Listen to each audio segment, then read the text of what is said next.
EnglishTim here. Today I'm doing a video on how to boost your battle statistics. This applies only to the solar kingdoms. I already have a video on the lunar kingdoms. Otherwise, let's check out now the different ways to improve those battle stats.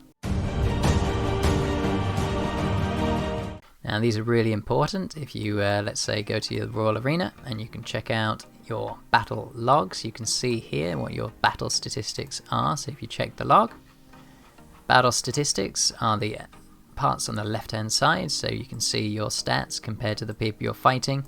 You want to keep boosting these really are important to making sure you fight better.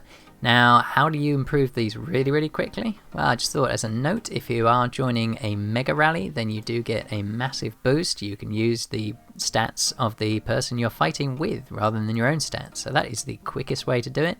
When they click rally, as long as they've clicked the Mega Rally button and they spend 5,000 golds, you will be fighting with their stats. So make sure you join someone awesome and you will get awesome stats.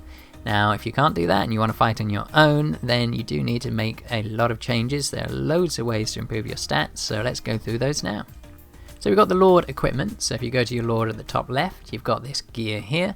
Now you would have been taken through the tutorial on how to get hold of this gear. However, if we go to the blacksmith, just as a quick recap, you can craft it, you can enhance it, or you can enchant it. So first up, you can go to the lowest levels, and as soon as you get hold of the materials, you can forge these level 1 weapons, and then from level 2 upwards, you need to have a minimum level of the gear below, and then you can forge the next level up. So keep upgrading your gear as much as you can, and once you get high enough, for example Ice Lord, you're able to get hold of a bonus benefit, which is the Smith's Mark, and this is a huge improvement to your different fighting stats. So damage stats are really tough to improve otherwise, so these are really worth getting hold of. So get to that Ice Lord armor as quickly as you can. Now if you've got gear already, you can enhance it. So you can just click on the item you want, as long as you've got all the materials, click that enhance button, and you can make the upgrade to the next level. It'll show you on the right here what the improvements will give you, or you can go to the magnifying glass and you can check out all the different levels here. Now finally there is enchantment. I don't currently have any gear high enough to enchant in the Solar Kingdom, so this is something I can't show you, but hopefully some other videos on YouTube will show you what to do on them. Now you would have seen in my Lord that we've also got these gemstones. So to improve those, they are, if you click on any of the gemstones, you can see what you've got currently. You can craft new gemstones as long as you've got the tomes required and the lower level item. The first level that you can do, you don't need anything apart from just the crafting material, crystallized gems, so you can get a full set of valor quite quickly, and then you can start to upgrade step by step through the different levels. Now once you've got a gemstone, you can click enhance, and that uses up the materials to make the improvements to the next level, so make sure you keep upgrading as frequently as you can to keep boosting those battle stats. Now we've also got hero weapons, so if you go to the hero building, the hero council, and go to hero weapons, it works very similarly. So the forged weapons, the lowest level, you just need these basic upgrade materials, the tiers of ascension, and you click forge, you can create a new weapon. Make sure you do equip it, and then once you've got that weapon, you can forge higher level weapons using those lower level weapons. So you can forge this lower level gear, and then the resurrection gear. You can get the lower level gear and use that to forge the next level up. So just keep working your way up the tree, and then click equip to make sure that you get hold of it.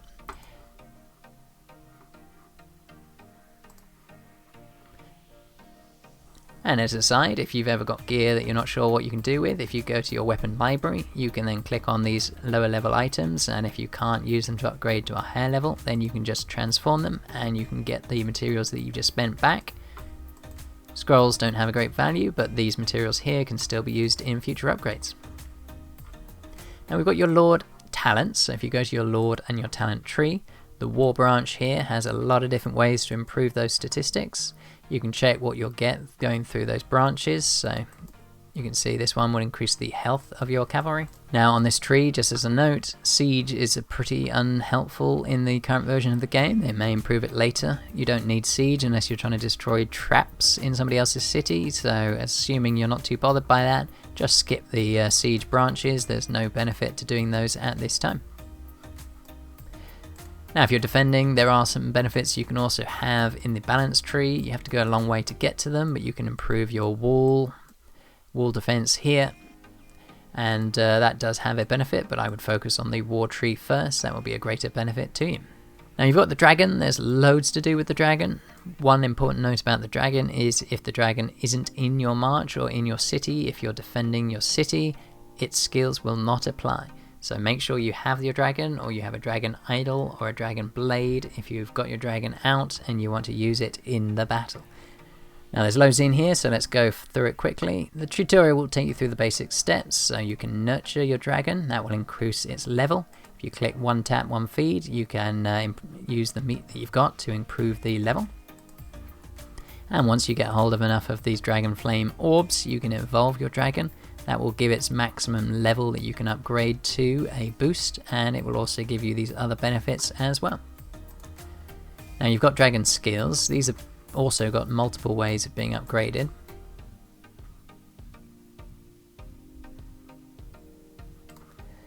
So each of these skills you can choose to upgrade, and that will give you a new level here. Now the levels do change. Wound conversion goes up to 10.5%, and then you can start to improve your troop health, so it will change the higher up the tree that you go.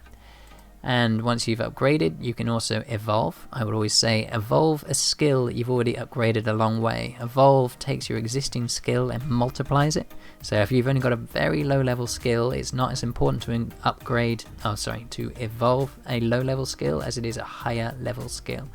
Evolution requires a good basic skill to start with. Now to do an evolution, you do need these intensity crystals, and once you have enough of those, 10, you can go up to the next level of evolution. Now we've got dragon emblems. These work very similarly to hero weapons and the like, so you can craft a new weapon. You can start at the lowest levels by using the emblem essence here. Now that will enable you to immediately craft the lower level set, so you can fill up the 8 slots with those. Once you fill up the slots, you can then start to upgrade to new levels, so you can take an emblem that you've got and improve its level. So I've got an R3 here, so I could go up to R4 once I get 20 more of these emblems, and then use the lower level emblem to upgrade to the next level. You can also upgrade individual items, so here you can go to your emblem and you can enhance it, and by enhancing you use these materials and you'll go up to the next level. You can see what that benefit will give you. Keep enhancing those levels, as when you upgrade you do need a minimum levels, so I'll do it evenly. Don't upgrade one of these really high, because you need to upgrade them all to a minimum level. So you can check when you're trying to craft what the minimum level is, and you say here the minimum requirements. So famed radiant security, make sure you try and get all of them up to that level, and you will have noticed that it does show the color. So you can see it has a orange background, I have purple background, so I would need to get these to a higher level. If you're wondering what orange means, you've got the different things here, so you can see purple, orange, and the different colors. They get a bit too samey at the top end, so it's easy to mistake which level it needs to be at, but that's fine. You can double check before you go ahead. So upgrade these at about the same rate if you can, and that will keep you from getting stuck unnecessarily waiting for doing upgrades instead of increasing to the next rank up. You don't want to get stuck at rank 4 and not get to rank 5. The benefits are much better to rank up. So now you can make offerings. So if you make silver offerings, you can get these from monsters and all sorts of places. So once you make these offers, you can get hold of more of these stones, and these stones are being able to apply to give you extra benefits. So if we check that out now, once you've done your offerings, you have the stones. They don't immediately apply, you have to choose to apply them. So if we go to Draconic, now you can see the set of stones I currently have applied. You can go to Draconic skills and see here's my full sort of armory of stones that I have available. You can switch these out. I note that each stone has its own set of statistics, so they're a really helpful way to boost. And if you switch to another one, you can now compare them side by side and see which is your best stone.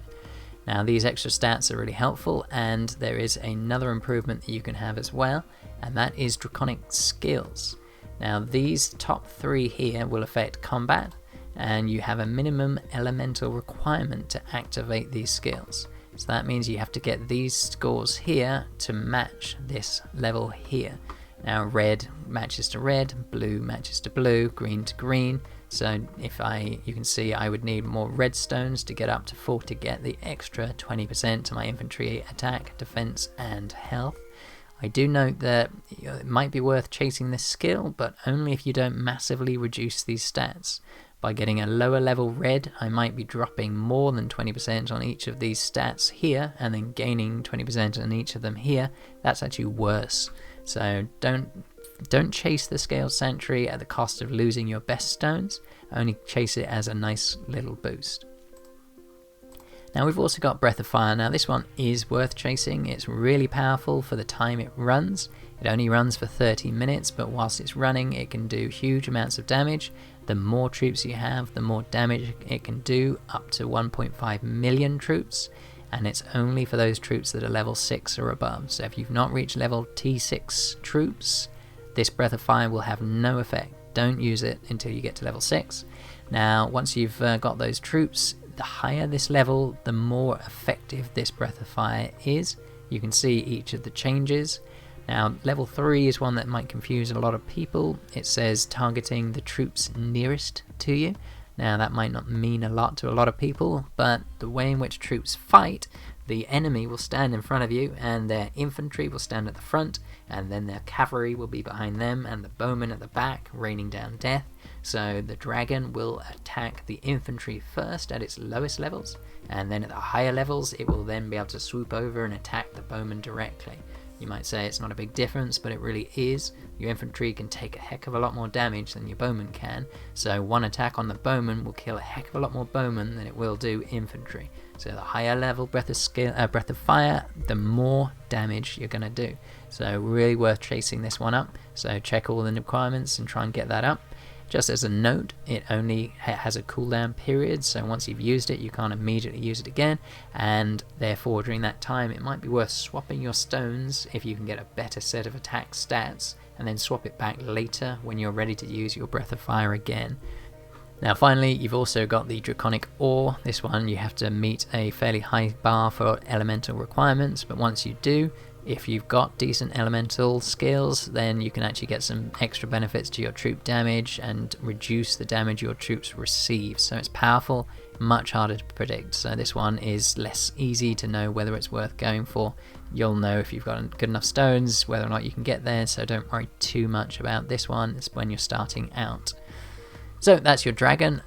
Remember, send the dragon with you on your march, or none of those skills count. You might be interested to say that's a heck of a lot of stuff there. How can I tell what am I going to get out of it? The answer is if you go to your dragon, you've got the I button here, and that will give you a breakdown of all the stats added together, so you can see they're all very, this is a major part of my battle statistics. And now we've got your alliance, the alliance research tech tree. So we've got the combat branch. You can scroll through and see the different improvements that you can make. And these are making worthwhile donating to your alliance and chasing those improvements to your stats. They're not the biggest improvements you're going to get. You can check at the bottom right here the benefit detail. That will then set out all the sort of combined benefits, and you'll see compared to my dragon they're much, much lower. But a powerful alliance will have spent more time and effort on these, and you'll get better stats. So you've got the alliance research, and then you've got your own personal research. So if you go to your university and you check out the defense branch, in here you can improve your city defender attack. This will apply when you're defending your city only. It won't apply when you're attacking somebody else. Now there are skills here that can also improve your fighting, but they don't strictly improve your battle statistics, so I won't cover them here. Now you've got the advanced research. Again, these have some good ones, so check them out. March capacity I like, that's always good to get more troops. More troops are better, and then loads of ways to improve your stats here, so keep working down that tree as long as you can. Now, Combat 2 as well, these are more expensive, so you can probably do more on Combat 1 than Combat 2, and then start working through Combat 2. Once the later parts of Combat 1 get more and more expensive, you then might want to switch again. Finally, we've got Superior Research. This opens up as your stronghold level increases. Now, there are some really powerful ones, the ability to get a critical hit chance. However, please note, you do need a minimum level. Most people say it's around 30% before going to a quick march is better than just having a really good mixture of troops, some T10, T down to whatever you've got, so up to whatever you can. Mixing your troops up is actually more powerful than a critical hit, which is only a few percent. So don't go for that too soon. It does rely on these Philosopher's Stones that are quite hard to get hold of. Finally, you've got King's Legion as well, so this is one I can't open until I reach my stronghold level 31. Now we've got your Hero Council. This is another really important one. So if you go to the Hero Council, and you've got the Hero Council here, you've got your 8 members of the Hero Council you can appoint. Important note on this, to get the benefits of your hero in the Hero Council, you only use these different skills here. It's not their unique skill that applies. So if I go to one of the heroes now, you'll see this unique skill. This doesn't apply in the council. So when you appoint someone to the council, this has absolutely no effect. It is just these skills here at the bottom. These apply to the council. These unique skills only apply if you send a hero on a march. So if it's one of your 2 heroes going out directly with your troops, or 2 heroes on your wall, this skill applies. Now the star bonus, this will actually improve every one of these skills. So star level, you can check out here how much you're going to improve your stats by bumping the star level. It applies to each of these skills, all of them individually, so that's a big win. So the more of these skills that are open, the more improving your star level will improve the quality of these stats. Now the level will improve your unique skill, but it will have no effect on the council. It will also improve the march capacity, so raising the level only helps if you're sending the hero on a march. They do not help if they're in the council. So if we do check out a march now,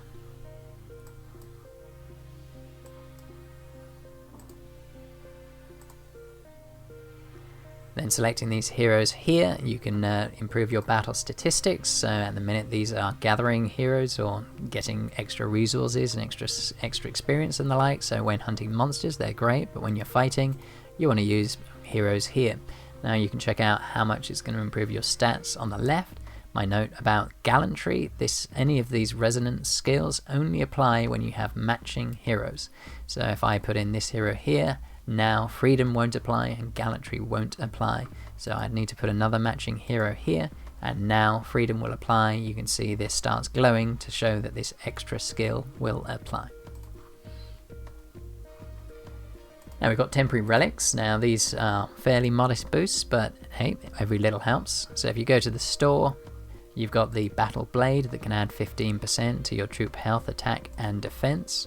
And that is the same as the Dragon Blade, except the Dragon Blade also gives you a dragon at home even when you've sent it out. So that's a much more powerful weapon, and that's something that costs a lot more.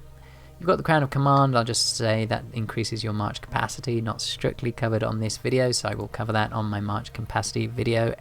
And whilst we're looking at relics, you do also have the permanent relics. Now these are much harder to come by. There's only a handful of them, and you'll be able to see where they are on the relic map. So you can check people out, and if you click on the coordinates here, it will take you to the person who's got that relic, and you can see the skills that the relic gives. See which skills can help out with your battle statistics. Now if we go to the Great Hall, then we've got titles. Now 2 of these titles can improve your battle statistics. So Valor here increases your troop attack by 10%. And Justice increases your infantry damage by 10% as well. So you can ask the king to give you a nice title, which also looks very pretty, and it has a little effect on your battle stats as well. Now you've got your city boosts as well, so if you go to your city and you click on city buffs, then you've got the defense improvements you can make here. So you can use your gold or an existing item to get a 25% improvement to your defense, and you've got the same for attack as well. Now if you are the king or the queen, then you do get a benefit as well, so that will give you an extra a boost to your stats, so that's worth doing if you are taking on the king responsibility or queen responsibility. It's a big job, so don't take it on just for the stats. It's important for your kingdom to have a king and queen who is activating all the skills at the right times.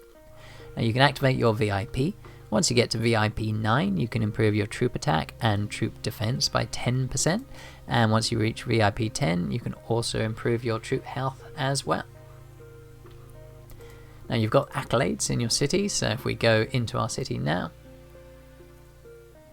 and if we go to the Lord at the top here, you can see on the left hand side that once you get to 5-star levels, you can get hold of some of these accolades. Troop defense increased by 5%, and the same here. Now you can check which ones you have active. If you go into your city, into your stronghold, go to appearance, and then go to accolade, and on the right here it'll show you your different accolades. Once you've activated them, you do get the benefits, so you don't need to have them currently on, so you don't need to set the frame to these. Once you've activated them, you will keep all of those benefits.